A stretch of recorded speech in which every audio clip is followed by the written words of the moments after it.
আসসালামু আলাইকুম শিক্ষার্থী বন্ধুরা, আশা করি তোমরা সবাই ভালো আছো। আমি এস রায়ান চলে এলাম টেনমি স্কুল এইচএসসি ফাইন্যান্স সেকেন্ড পেপারের ইন্স্যুরেন্স সেগমেন্টের প্রথম অধ্যায় নিয়ে। অর্থাৎ আমরা কিন্তু এর আগে সব মিলে 9টি চ্যাপ্টার শেষ করেছি এবং লাস্ট ক্লাসে যেটা বলেছিলাম আমাদের কিন্তু সেখানে আমাদের যেই ব্যাংকিং পোর্শন সেটি শেষ হয়ে গিয়েছে এবং আজকে থেকে আমরা কিন্তু ইন্স্যুরেন্স দিয়ে স্টার্ট করে দিব। আমাদের সব মিলায় অ্যারাউন্ড 39 থেকে 40টার মতো ভিডিওস হবে, যেখানে আমরা ইন্স্যুরেন্সের এই টপিকের বেসিক জিনিসপত্র শিখতে পারবো বা জানতে পারবো। তো চলো আমরা আমাদের ইন্স্যুরেন্সের প্রথম ক্লাসটি শুরু করে দিই। আজকে আমরা আলোচনা করবো মূলত প্রথম অধ্যায় ইন্স্যুরেন্সের, বা যেটি হচ্ছিল বইয়ের 10 নম্বর অধ্যায়, এবং অধ্যায়ের নাম হচ্ছিল বীমা সম্পর্কে মৌলিক ধারণা।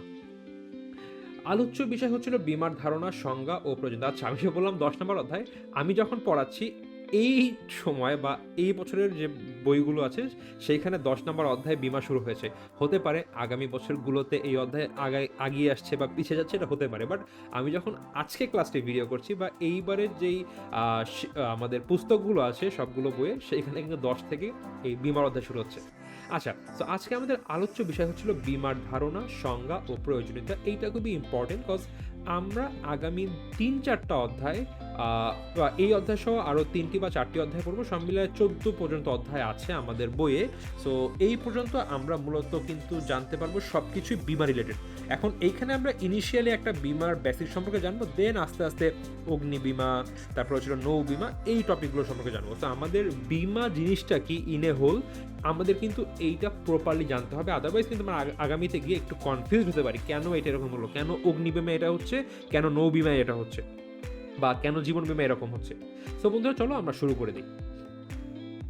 বীমার ধারণা বা বীমার কি একটা গুরুত্বপূর্ণ টপিক, এই জিনিসটা তোমাদের ক্লিয়ার হওয়া খুবই ইম্পর্টেন্ট। দেখো, মানুষের সকল ঝুঁকির হাত থেকে আর্থিক নিষ্কৃতি প্রদানের লক্ষ্যে যে ব্যবস্থা গৃহীত হয় তাকে বীমা বলা হয়। সো মানুষকে সকল ঝুঁকির হাত থেকে নিষ্কৃতি, এইটার জন্য যেই সিস্টেমটা আছে বা যে ব্যবস্থাটা গৃহীত করা হয় বা গ্রহণ করা হয় তাকে এই বীমা বলে।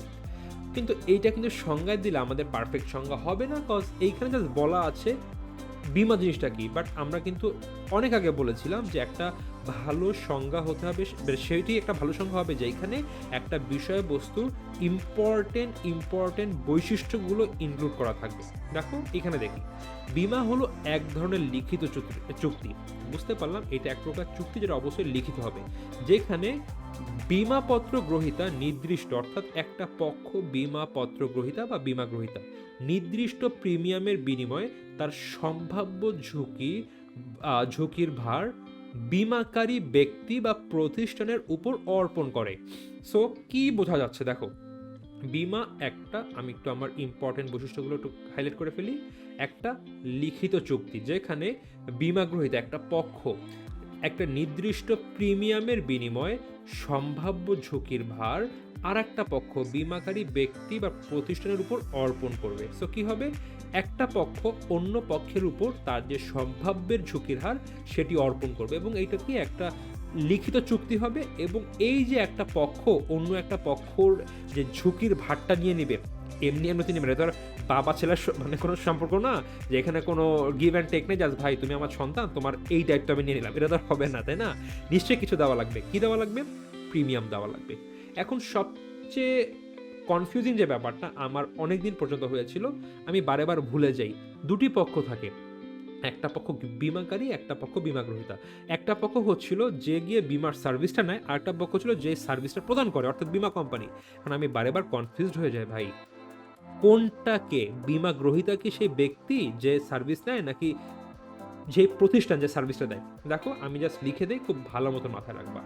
একটা হচ্ছিল বীমাকারী। আচ্ছা, কারি বানান রস্বীকার দীর্ঘিকার হবে, মোস্ট প্রবলি ভুল আছে এখানে। আমি আগেও বলেছি আমার বানানের স্কিল খুবই খারাপ, সো রয় দীর্ঘি হওয়ার কথা, আই ডোন্ট নো, এখানে রস্বীকার আছে। আচ্ছা, বীমাকারী, আর একটা হচ্ছিল বীমা গ্রহীতা। শোনো, মাথায় রাখতে হবে গ্রহীতা সেই ব্যক্তিটা যে বীমার সার্ভিসটা গ্রহণ করে। বিমার সার্ভিসটা আমি এটা তো কোনো লজিক্যাল কোনো অ্যান্সার না, বাট আমি মনে রাখছি, আমি কীভাবে মনে রাখতাম যে বিমা হচ্ছিল একটা সার্ভিস। এই সার্ভিসটা কার কাছে আছে? বিমা কোম্পানির কাছে আছে। এটা কি আমার কাছে আছে? আমি একটা সাধারণ একটা ব্যক্তি বা একটা প্রতিষ্ঠান, আমার কাছে কিন্তু নাই। আমি বিমা কোম্পানির কাছে গিয়ে বলি, ভাই এই যে প্রিমিয়াম দিচ্ছি, আপনি আপনার সার্ভিসটা আমাকে দেন, অর্থাৎ বিমাটা আমাকে দেন। বা বিমা বলতে আমি সার্ভিসটা মনে করতাম। সো এই যে গ্রহীতা, সেটা হচ্ছিল সেই ব্যক্তি। আচ্ছা, এটা আমরা লিখি সার্ভিস টেকার বা রিসিভার। সো যে এই বিমার সার্ভিসটা গ্রহণ করতো, ভাই তুমি বিমা সার্ভিস দাও, তুমি একটা বিমা কোম্পানি, আমাকে তোমার সার্ভিসটা দাও, আমি গ্রহণ করব। তো এই যে গ্রহণ করলাম, এটা হলো সার্ভিস রিসিভার। আর এটা কি? বিমাকারী। তাহলে কি হবে? সার্ভিস প্রোভাইডার, অর্থাৎ বিমার সেবাটা প্রদান করে। আশা করি এই গ্রহীতা ওয়ার্ড দিয়ে যে তোমরা যেভাবে মনে রাখবা, আশা করি আর ভুল হওয়ার কখনো কথা না। অনেকেরই হয় না, বাট আমার মতো কিছু স্টুডেন্ট ছিল যারা কম লেখাপড়া করতাম, এইভাবে উল্টাপাল্টা টেকনিক দিয়ে মনে রাখতাম। আচ্ছা, এবার আমরা কিছু বৈশিষ্ট্য দেখি। এটা হলো ঝুঁকির বিপক্ষে আর্থিক প্রতিরক্ষা। এটা কি করা হয় এখানে? আচ্ছা, আমি যদি আরেকটু ক্লিয়ার করে ব্যাপারটা শেষ করে নিই, তাহলে এখানে আসি যে বিমা জিনিসটা কি। বিমা হচ্ছে এই বিমাকারী আর বিমা গ্রহীতার মধ্যে একটা লিখিত চুক্তি হয়। কি লিখিত চুক্তি? চুক্তির মধ্যে বিমাকারী বলে বিমা গ্রহীতাকে, ভাই আপনার যে ঝুঁকিগুলো আছে, সেই ঝুঁকিগুলো আমি আমার কাঁধে নিয়ে নিলাম। যদি কখনো আপনার সমস্যায় পড়েন বা আপনি বিপদে পড়েন বা এটা সংগঠিত হয়ে যায়, আপনার আর্থিক ক্ষতি হয়, আমি তখন দায়ভার নিয়ে আপনাকে এই আর্থিক ক্ষতিটি পুষিয়ে দেওয়ার ট্রাই করব। আপনার একটা গাড়ি আছে 10 লক্ষ টাকার, একটা অ্যাক্সিডেন্টে এর 3 লক্ষ টাকার ক্ষতি হলো, আমি এই ক্ষতির দায়ভার নিজের কাছে নিয়ে আপনাকে আমি টাকা দিয়ে দেবো, কোনো অসুবিধা নেই। কিন্তু বিমাকারী কি ভাই সমাজসেবা করতে আসছে? এটা কিন্তু একটা ব্যবসার প্রতিষ্ঠান, ব্যবসা করতে আসছে, মুনাফা অর্জন করতে হলে কেমনি এমনি করবে না। তখন বলবে বিমাকারী, ভাই ভাই বিমাকারী তখন বিমা গ্রহীতা করবে, ভাই আপনার ভার তো নিলাম, কিন্তু এগেনস্টে আমি কি পাবো? এগেনস্টে বিমা গ্রহীতা বিমাকারীকে প্রিমিয়াম দিবে। সো বিমা গ্রহীতা দুটি জিনিসই বিমাকারীকে দিবে, একবার দিবে তার ঝুঁকির ভার আর একবার দিবে প্রিমিয়াম।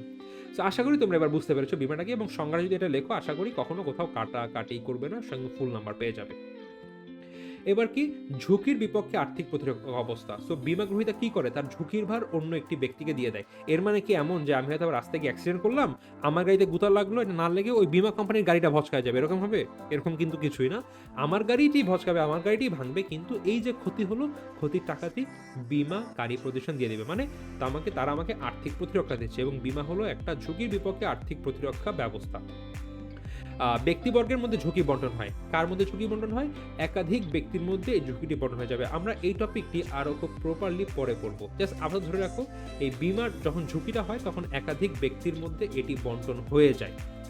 আমরা এটা নিয়ে আগামীতে প্রপারলি পড়বো যে কিভাবে একটা বিমাকারী প্রতিষ্ঠান প্রায় কয়েক হাজার ব্যক্তির মধ্যে থেকে মানে কয়েক হাজার ব্যক্তি বা প্রতিষ্ঠানকে সার্ভিস প্রদান করে প্রিমিয়াম নেয়, এবং তাদের মধ্যে একটা ঝুঁকি ভাগ করে দেয়। এটা সম্পর্কে আমরা প্রপারলি পরে আগামীতে জানবো। মানুষের জীবন ও সম্পত্তির ঝুঁকি হলো এই বিষয়বস্তু। দেখো, ঝুঁকি কিন্তু দুই রকম হতে পারে, জীবনের উপরে অথবা মানুষের সম্পত্তির উপরে। এই দুইটার এগেনস্টে কিন্তু বিমা দ্বারা এই যে একটা আর্থিক প্রতিরক্ষা করা যেতে পারে। প্রিমিয়ামের বিনিময়ে বিমা কোম্পানি জীবন ও সম্পত্তির ঝুঁকি বহন করেছে। কেন গ্রহণ করবে? প্রিমিয়াম পেয়ে থাকবে, এবং বিমাকৃত কারণে হানি বা ক্ষতি হলে বিমা কোম্পানি অর্থ প্রদান করে। এখন দেখো, আমি কি করলাম, আমি একটা গাড়ি ধরে নিচ্ছি। তো আচ্ছা, একটা চাক্কাও দিয়ে নিই, একটা চাক্কা কিন্তু উঁচা আছে। আচ্ছা, ধরে এটা গাড়ি হলো, হ্যাঁ অনেকটা গাড়ি হয়ে গেছে। তো এই গাড়ি বিমা কোম্পানি করলো যে ভাই এই গাড়ি যদি কখনো অ্যাক্সিডেন্ট করে, তাহলে আমি আপনার ক্ষতিপূরণ দিব, কিন্তু গাড়িতে আগুন ধরে গেল। এখন চুক্তিকে কি বলা ছিল যে আগুন ধরে গেলে নিব আমরা আপনার ক্ষতিপূরণ করে দিব?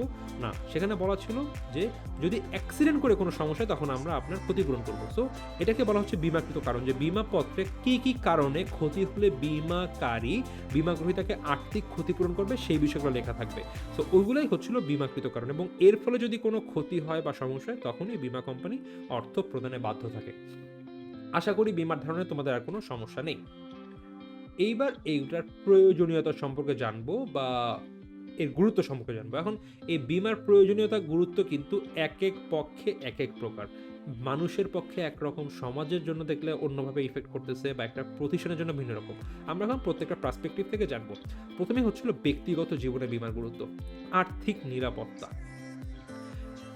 আমার একটা বাড়ি আছে, বাড়িতে মাঝে মধ্যে বাড়িতে আগুন লেগে যায়, আমার একটা ভয় আছে ভাই যদি এই একটা বিল্ডিংয়ে আগুন লেগে যায়, আমি আর সারা জীবন একটা চাকরিজীবী মানুষ, খুব জমিয়ে টমিয়ে আমার কিছু পৈতৃক সম্পত্তি ছিল, আমি কিছু জমিয়ে একটা বাড়ি করেছি, যদি আগুনে পড়ে যায় আমার আর কিছু না, আমার কোনো সম্বল থাকবে না, সব কিছু নাই হয়ে যাবে। এখন যদি হয়ে যায় আগুনটা জ্বলে, আমি কিভাবে কি করব? আমার একটা নিরাপত্তা লাগবে। এই বীমার দ্বারাই কিন্তু এই নিরাপত্তা পাওয়া যায়। কারণ কি, বীমা কোম্পানিকে বললাম, ভাই যদি কখনো আমার বিল্ডিংয়ে আগুন লেগে যায়, যে ক্ষতি হবে আপনি ক্ষতিপূরণ করবেন। কোম্পানি বলবে ঠিক আছে ভাই, করে দিব, কোনো অসুবিধা নেই, খালি আমাদের প্রিমিয়াম দেন। আমরা প্রিমিয়াম দিলাম, তারা আমাদের এই ক্ষতি নিয়ে, মানে ক্ষতির দায়ভার নিয়ে নিল। যদি কখনো আগুন ধরে আসলে বিল্ডিংয়ের ক্ষতি সাধিত হয়, তখন বীমা কোম্পানি সেই বীমাকারীকে অর্থ প্রদান করে দিবে, ক্ষতিপূরণ। সো এটা কিন্তু এক প্রকার আর্থিক নিরাপত্তা হচ্ছে, যে আমার ফাইন্যান্সিয়াল যে ক্ষতিটা হবে সেটার এগেনস্টে বীমাকারী বীমা প্রতিষ্ঠানকে আর্থিক নিরাপত্তা প্রদান করবে, বা আর্থিক যেই ক্ষতিপূরণ সেটি পূরণ করে, আর্থিক ক্ষতিপূরণটি করে দিবে। তো আমরা আর্থিক নিরাপত্তা বলছিলাম, ব্যাপারটা ছিল সঞ্চয় সৃষ্টি। আমরা যখন এই জীবন বীমা নিয়ে পড়বো, সেখানে আমরা 3 প্রকার বীমা সম্পর্কে পড়বো। এর মধ্যে একটা হচ্ছিল মেয়াদি বীমা। এই মেয়াদি বীমা কিভাবে, আচ্ছা তো দীর্ঘি মেয়াদি বীমা, এই মেয়াদি বীমা কিভাবে মানুষের সঞ্চয় সৃষ্টি করতে হেল্প করে সেই সম্পর্কে আমরা তখন জানবো। মূলত এই এমন এক প্রকার বীমা যেখানে আমরা ইনিশিয়ালি টাকা দিতে পারবো, যদি এই সময়ের মধ্যে যেই ব্যক্তি বীমা করলো তার মৃত্যু হয়, তাহলে তার পরিবার টাকা পেয়ে যাবে বীমা দাবি, অথবা যদি সে বেঁচে থাকে তাহলে সে বীমার অর্থটি ফেরত পেয়ে যাবে। এক প্রকার এটা সঞ্চয়ের মতো সৃষ্টি হয়, ব্যাংকে যেভাবে আমরা সঞ্চয় জমা রাখি সেইভাবে।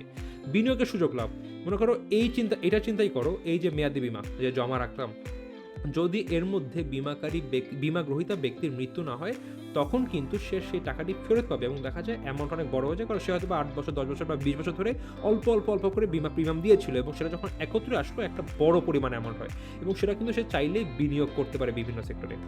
বৃদ্ধ বয়সের অবলম্বন, শুধুমাত্র এমন না যে ব্যক্তির সম্পত্তি হানি হলে বা জীবনের হানি হলেই মানুষ বীমা করবে এর জন্য, বাট এমনও করতে পারে যে বৃদ্ধ বয়সে গিয়ে আমার অবলম্বনের জন্য কিছু টাকা আমি জমাবো, ব্যাংকে যেরকম জমা রাখতে পারি, একইভাবে বীমার মাধ্যমে আমরা কিন্তু সেটি করতে পারি, যে আমার যখন চাকরি থাকবে না তখন আমরা এই বীমার অর্থ দিয়ে আমরা চলবো। সো এই বীমার মাধ্যমে কিন্তু একটা বৃদ্ধ বয়সের অবলম্বন সৃষ্টি করা পসিবল।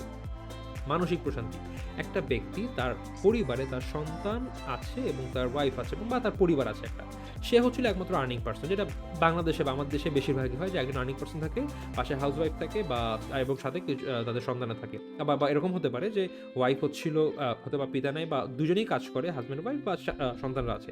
এখন যেভাবে হোক না কেন, বেশিরভাগ ক্ষেত্রে আমাদের দেশে আর্নিং পার্সন একজন থাকে বেশিরভাগ পরিবারে।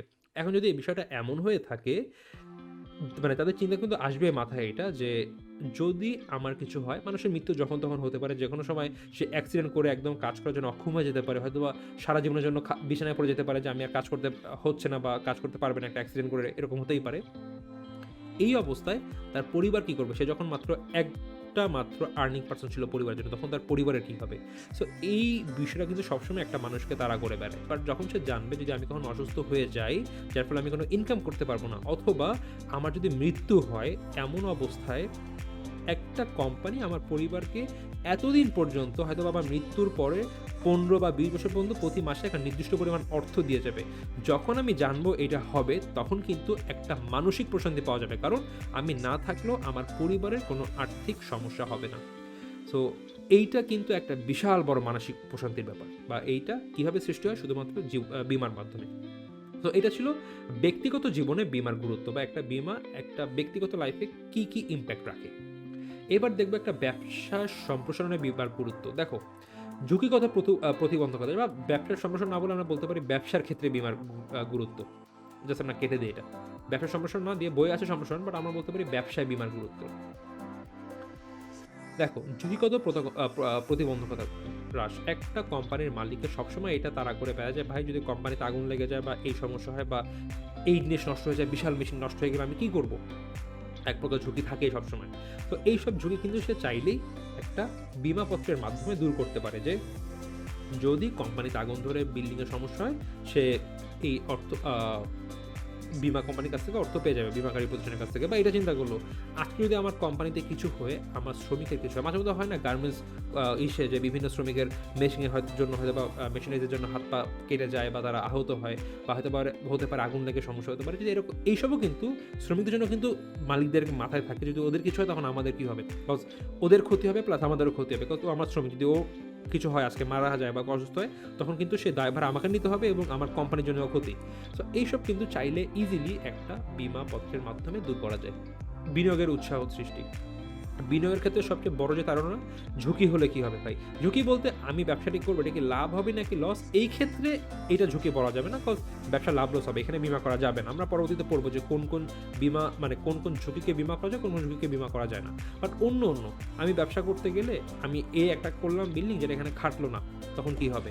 বা আমি হয়তো বা বিদেশে পণ্য সাপ্লাই করলাম, আমার পথে মধ্যে যদি এখন পণ্য নষ্ট হয়ে যায় বা জাহাজ ডুবে যায়, তখন কি হবে? এইসব যে বিভিন্ন চিন্তা আছে বা ঝুঁকি, এগুলো কিন্তু চাইলে বিমাপত্রের মাধ্যমে দূর করা যায়। বৈদেশিক ব্যবসার উন্নয়ন। বৈদেশিক ব্যবসা কিন্তু বেশিরভাগ ক্ষেত্রে হয়ে থাকে কিভাবে জানো? নৌপথে বা নৌযানের মাধ্যমে। এখন এই নৌপথে বিভিন্ন রকম দুর্ঘটনা ঘটতে পারে। এরকম একটা জাহাজ যখন ২-৩ মাস ধরে এক দেশ থেকে অন্য দেশে যায়, মাঝে কত ঝড়-ঝাপটা হয়, এত বিশাল, বিশাল ঢেউ, জাহাজ ডুবতেই পারে বা প্রয়োজনে জাহাজ থেকে ২-১ টা কন্টেইনার ফেলে দেওয়া লাগতে পারে। এগুলো সব সম্পর্কে আমরা সব কিন্তু নৌ বিমায় পড়ব। সো অমন অবস্থায় কিন্তু একটা বিশাল ঝুঁকি যে একটা কন্টেইনারে একটা ব্যক্তির কয়েক কোটি টাকার সম্পত্তি বা কোনো পণ্য যেতে পারে। যদি কন্টেইনারটা পড়ে যায় বা ফেলে দেওয়া হয় কোনো কারণে, জেটিসন বলা হয়, আমরা সম্পর্কে পড়ব। যদি করা হয় তখন তার তো বিশাল ক্ষতি হয়ে যাবে। এইটা থেকে কিভাবে রক্ষা পাবে? সো এইসব কিন্তু বিমার মাধ্যমে দূর করা পসিবল। সো এই বিমার মাধ্যমে কিন্তু বৈদেশিক বাণিজ্যে অনেক সম্প্রসারণ হয় এবং বা উন্নয়ন করানো সম্ভব এবং কর্মীদের প্রণোদনা সৃষ্টি। একটা কর্মী যখন জানবে আমার কোম্পানি আমাদের জীবনের উপর বিমা করছে, তারা যেরকম একটা পজিটিভ ভাইব পাবে, ঠিক একইভাবে যখন জানবে আমাদের কোম্পানি তাদের সকল অ্যাসেটের উপরে বিমা করে রেখেছে, যদি কখনো কোনো কোম্পানির ক্ষতি হয় তারা বিমা করে বা বিমা পত্রের সাহায্যে বা বিমা দাবি থেকে সেই ক্ষতির হাত থেকে রক্ষা পাবে বা সেই ক্ষতিটি পূরণ করে উঠতে পারবে। সো কিছু হলেও কোম্পানি অত ইজিলি বন্ধ হবে না। এগুলো কিন্তু একটা কর্মীদের প্রণোদনা সৃষ্টি করে যে আচ্ছা আমরা এমন একটা কোম্পানিতে আছি যেখানে কোনো ক্ষতি হলো সেখান থেকে ইজিলি আমরা বের হয়ে আসতে পারবো। সো ওদের কিন্তু একটা ওয়ার্ক মোটিভ বাড়িয়ে দিবে। এবার আমরা দেখব অর্থনৈতিক গুরুত্ব বা ইকোনমিতে কি গুরুত্ব আছে। সঞ্চয় বৃদ্ধি। ওই যে মেয়াদি আমি বিমাপত্রের কথা বলেছি। সো এই মেয়াদি বিমা দিয়ে কিন্তু মানুষ সঞ্চয় সৃষ্টি করতে পারে এবং এই সঞ্চয় কিন্তু একটা এরকম যখন হাজার হাজার ব্যক্তি করবে, একটা কিন্তু বড় পরিমাণ সঞ্চয় সৃষ্টি, এবং এর মধ্যে এই বিমার মাধ্যমে কিন্তু মানুষের মধ্যে একটা সঞ্চয়ের একটা যে মানে চিন্তাধারা সেটা সৃষ্টি হয়। মূলধন গঠন ও বিনিয়োগ। এই যে মানুষগুলো বিমা করছে, টাকাগুলো কোথায় যাচ্ছে? বিমা কোম্পানির কাছে। বিমা কোম্পানি কি টাকা রেখে দিচ্ছে যে আচ্ছা রেখে দেই, আমি হয়তো 500 জনের কাছ থেকে টাকা পেয়েছি, কত টাকা করে? 100 টাকা করে। কত হলো? 50,000 টাকা। এখন যদি এখান থেকে ধরে নিচ্ছি আমি 10 জন মারা গেল, মৃত্যুবরণ করলো, তো 10 জন হলে কত করে দিব? আমি 1000 টাকা করে দিব। কত হলো? 10,000 টাকা। আমার কত টাকা লাভ হলো? 40,000। বা ধরে নিই 100 জনের মধ্যে, আচ্ছা 500 জন করেছিল তো উল্টা করেছি, আচ্ছা ধরে নিই আমি 100 জনের বিমা দাবি করলাম 500 টাকা করে, এখন এর মধ্যে 10 জন বা 20 জনের মৃত্যুবরণ হলো, কত টাকা করে দিল একজনকে? 10,000, 1,000 করে। কত হলো টোটাল? 20,000, মানে 30,000 টাকা লাভ। যেভাবেই হোক তারা কি টাকা ফেলে রেখে দেয় এইভাবে? নিশ্চয়ই না। এরা কিন্তু বিভিন্ন জায়গাতে সেই টাকা ইনভেস্ট করে বিমা কোম্পানি, এবং তোমরা দেখবা অর্থায়নের একটা সেগমেন্ট কিন্তু বিমা কোম্পানিগুলো, তারা বিভিন্ন প্রতিষ্ঠানে কিন্তু লোন দিয়ে থাকে প্রয়োজনে। সো এই যে তারা মানুষের কাছ থেকে মূলধন নিয়ে গঠন করছে এবং সেটা কিন্তু বিনিয়োগ করছে, এটা কিন্তু এক প্রকার ইনভেস্টমেন্ট। আবার এই যে মেয়াদি বিমাপত্র আছে, ওই বিভিন্ন বিমাপত্র যেখান থেকে মানুষ একটা সময় বিপুল পরিমাণ অর্থ পায়, সেটা কিন্তু তারা চাইলে ব্যক্তিগত অবস্থান থেকে বিনিয়োগ করতে পারে। সো মূলধন গঠন হয় এবং বিনিয়োগ সৃষ্টি করা যায়। কর্মসংস্থানের সুযোগ সৃষ্টি। এই যে কতগুলা, আমাদের যদি বাংলাদেশে দেখি আমাদের ইকোনমিতে কতগুলা বিমা কোম্পানি আছে, এইগুলার কতগুলা শাখা আছে এবং এখানে হাজার হাজার মানুষ চাকরি করে। যত বিমা কোম্পানি সৃষ্টি হবে মানুষের কর্মসংস্থান বৃদ্ধি পাবে। সরকার রাজস্ব বৃদ্ধি। এই যে বিমা কোম্পানিগুলো কিন্তু কখনোই লস করে না, বেশিরভাগ ক্ষেত্রে লাভ করে থাকে। একটা ব্যবসা তো লাভ করবেই, খুব স্বাভাবিক। সো যখন লাভ করলে কিন্তু ওদেরকে সরকারকে ট্যাক্স দেওয়া লাগে। সো আলটিমেটলি সরকার রাজস্ব কিন্তু বৃদ্ধি পাচ্ছে এবং অদৃশ্য রপ্তানি আয় বৃদ্ধি। এটা একটা ইন্টারেস্টিং জিনিস। যখন বাংলাদেশ থেকে পণ্য রপ্তানি করা হয় তখন প্রত্যেকটা পণ্যের জন্য কিন্তু বীমা করা বাধ্যতামূলক। সো এই যে বীমা যে করছে মানুষ, এই বীমার যে টাকাটা, এটা কিন্তু যে আমদানি করছে তাকে প্রদান করতে হয়, যত খরচপাতি সহ, এবং বীমার যে প্রিমিয়াম এইটাও কিন্তু দিবে এই আমদানিকারক। সো দেখো আমি একটা পণ্য পাঠাতে আমার সব মিলে পণ্য পাঠাচ্ছি, সব মিলায় ধরে নেই 50,000 টাকার, এবং এই 50,000 টাকার পণ্য পাঠাতে মনে করো আমি 700 টাকার বিমা করলাম, আমি কিন্তু আমদানিকারকের কাছ থেকে 50,700 টাকায় নিব। সো এই যে একটা বিমার টাকা আসছে, এর ফলে কিন্তু অদৃশ্য রপ্তানি আয় বৃদ্ধি পাচ্ছে, রপ্তানি করতে গিয়ে আমার কিন্তু আয় বেড়ে যাচ্ছে। সো এর ফলে কিন্তু ইকোনমি পজিটিভ ইম্প্যাক্ট ফেলছে। তো বন্ধুরা আশা করি বুঝতে পেরেছো। এবং সর্বশেষ দেখবো আমরা সামাজিক গুরুত্ব, সামাজিক শশী প্রতিষ্ঠা। 10টা পরিবার আছে, 10টা পরিবার এক সমাজে, ধরে নিচ্ছি সব মিলে 10টা পরিবার, 10 পরিবারে একজন করে ইনকাম করে, কোথাও বাবা কোথাও মা।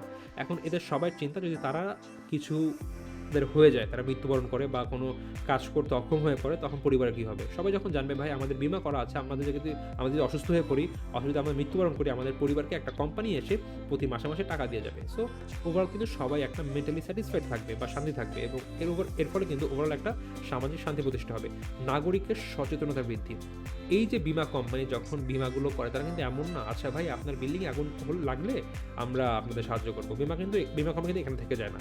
তখন ওই বাড়িওয়ালাকে বলে ভাই এটা তো করবো, কিন্তু এর আগে আপনি আগে দেখেন আপনার সবগুলা লাইন ঠিক আছে কিনা, কোনো মানে লাইনের মানে লুজ আছে কিনা, শুধু দেখেন সব ঠিকঠাক করেন। আপনার বিল্ডিংয়ে আগুন ধরলে যেন নিভানো যায় সাথে সাথে সেই ব্যবস্থা গ্রহণ করেন। সো এরকম কিন্তু অনেক কিছু স্টেপ বা কিন্তু জিনিসগুলো কিন্তু একটা বিমা কোম্পানি সেই ব্যক্তি বা প্রতিষ্ঠানকে করতে বাধ্য করে, যে ভাই এইগুলো করেন আপনার সুবিধা হবে। একটা মানুষ জীবন বিমা করতে গেল, তাই কিন্তু করে দেয় ভাই আপনি এই কাজগুলো করতে পারবেন না। আপনি যদি কখনো আমরা দেখি আপনারা হচ্ছিল মদ পান করছেন বা কোনো নেশা জাতীয় জিনিসপত্র নিচ্ছেন, আমরা কিন্তু জানতে পারি, আমরা কিন্তু আপনার এই বিমার চুক্তি বাতিল করে দিব, বলে দিতে পারে এরকম। তা আপনার অসুস্থ আছে, আপনার ডায়াবেটিস আছে, আপনি বেশ এই ওষুধ খেয়ে করবেন বা ডাক্তারের কাছে যাবেন। তখন কিন্তু বিমা কোম্পানি একটা মানুষকে বাধ্য করে পজিটিভলি কাজগুলো করার জন্য বা ভালো দিকে থাকার জন্য। ওভারঅল নাগরিকদের কিন্তু সচেতনতা নিজেরা না চাইলে তাদেরকে পুশ করে এই কাজগুলো করানো হয়, আলটিমেটলি সচেতনতা বৃদ্ধি পায় এবং বেকার সমস্যার সমাধান। একটু আগে বললাম যে বিমা কোম্পানিগুলোতে কিন্তু প্রচুর পরিমাণে মানুষ কাজ করে, এর ফলে কিন্তু বেকার সমস্যার সমাধান হয়ে থাকে। সো বন্ধুরা এই ছিল বিমা কি এবং বিমার প্রয়োজনীয়তা। আশা করি তোমরা বুঝতে পেরেছো, এবং এখানে যদি কখনো কোনো প্রশ্ন আসে তোমাদের কখনো কোনো অসুবিধা হবে না। বন্ধুরা এই ক্লাসে এ পর্যন্তই, দেখা হবে পরবর্তী ক্লাসে।